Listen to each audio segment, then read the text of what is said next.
What would you do if you found out that your partner was cheating on you? I know a lot of us throw out violent ideas when in the heat of the moment, but what happens when someone actually follows through with it? This is 2015's Home Sweet Hell. Spoiler alert, while I might be giving you my opinion on the film, that's no substitute for watching it for yourself. Links to the film are in the description. And for those of you that need to hear this, this is just a movie. All stunts are for the sake of story and shouldn't be attempted on your own. Viewer discretion is advised. In a peaceful suburbia, we meet Mona and Don as they take care of their family in their perfect home. If you want to know why the house is so perfect, it's because of Mona. Every knife needs to be in place, threatens to burn the gaming system if the kids don't play properly, and has the perfect scrapbook to point out her rules for the perfect family. At Don's job, we see that he runs his own company, and his friend Les comes in with some papers to approve. As Les leaves the office, we meet Dusty, who's there to apply for the open position. And Don is at a loss of words at the sight of her. Honestly, if no one can see where this movie's headed at this point, you must be living under a rock or watching Disney movies your whole life. After the interview, Don watches as Dusty leaves, and Les hurries into the office to tell Don that she's the one. Les tries to convince Don that they need some eye candy in the office, and Don agrees. When Don gets home, he finds Mona scrubbing the kitchen with a toothbrush, and she's waiting for her hello kiss.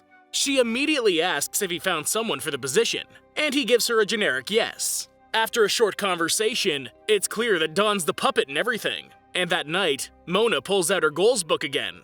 Don definitely wants one thing right now, but Mona keeps pulling him back to the topic at hand. She promptly reminds him that they'll get down and dirty on the day that's scheduled, and they go straight to sleep.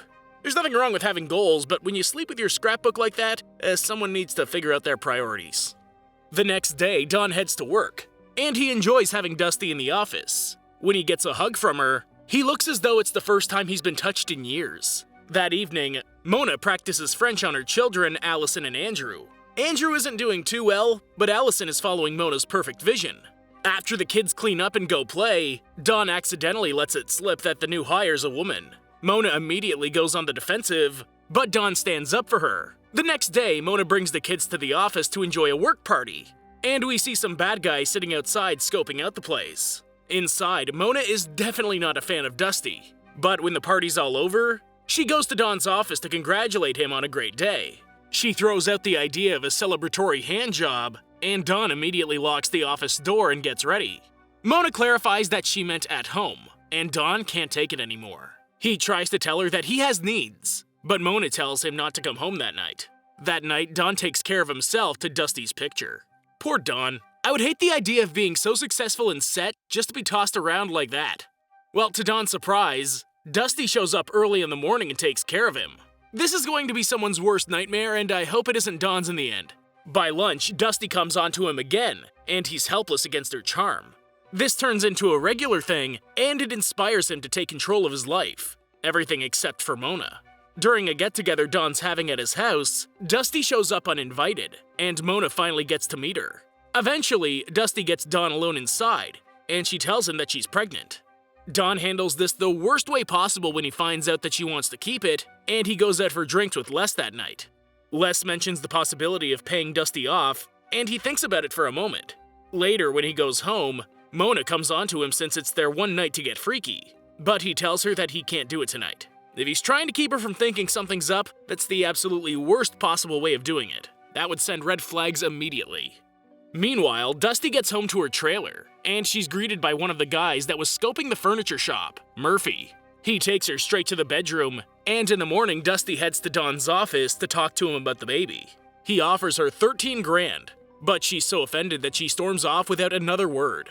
Granted, 13 grand is a lot of money, but having a baby isn't cheap. In the end, he goes to get advice from Les, and after throwing out the possibility that Dusty's lying, they decide that he should tell Mona first. Someone's definitely about to die. Actually, knowing Mona's character, I wouldn't be surprised if all of them die. Just Mona kills everyone. That night, Don prepares to tell Mona about everything, and he starts the conversation like a little child. He asks if she loves him, and she tries to tell him yes.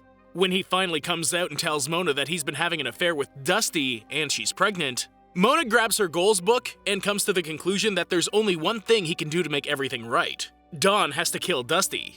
He laughs at first when he thinks she's joking, but she quickly makes it clear that she's serious about this.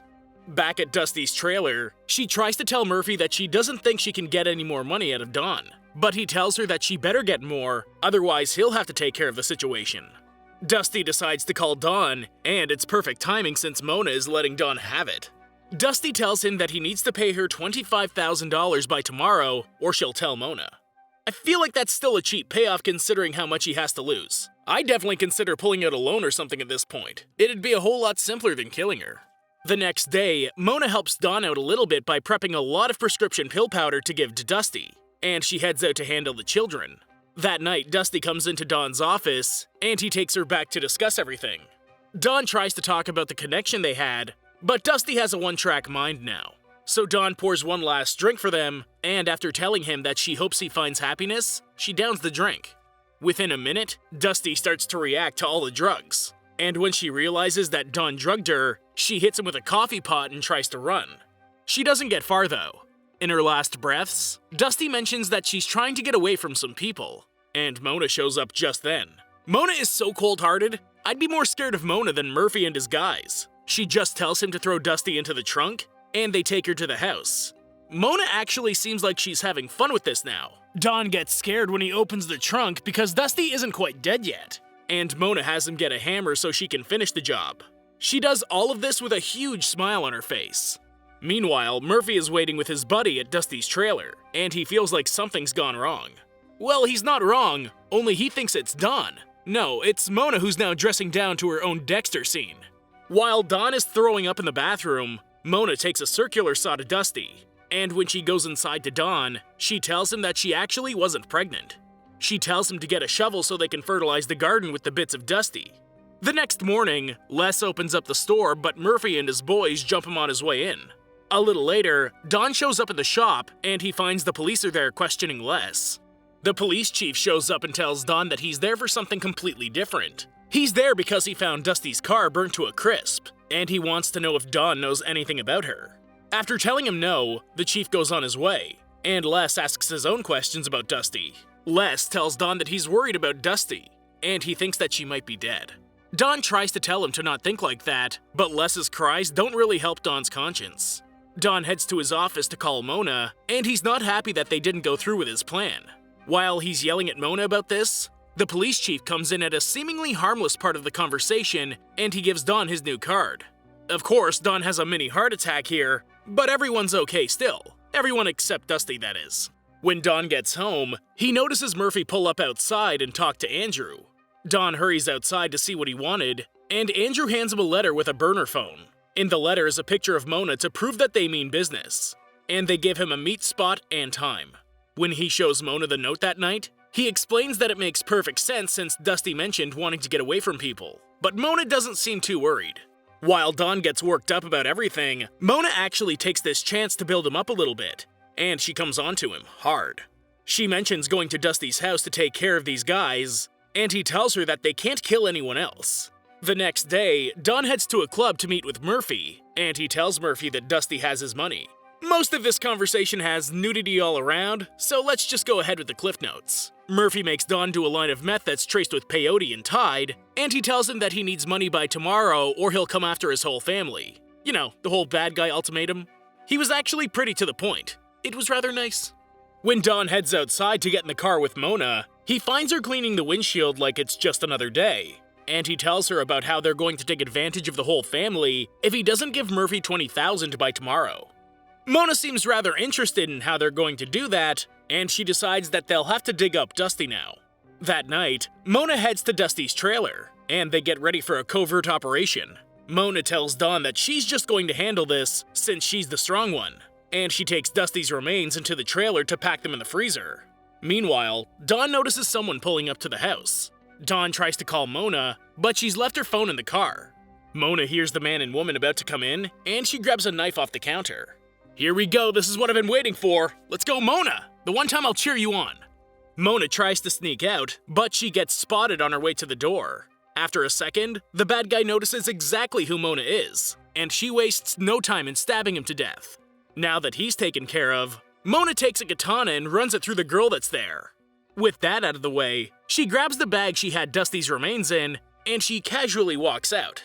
When Don sees her, he can't believe his eyes. and they head back to the car where Mona calls the police to report a disturbance.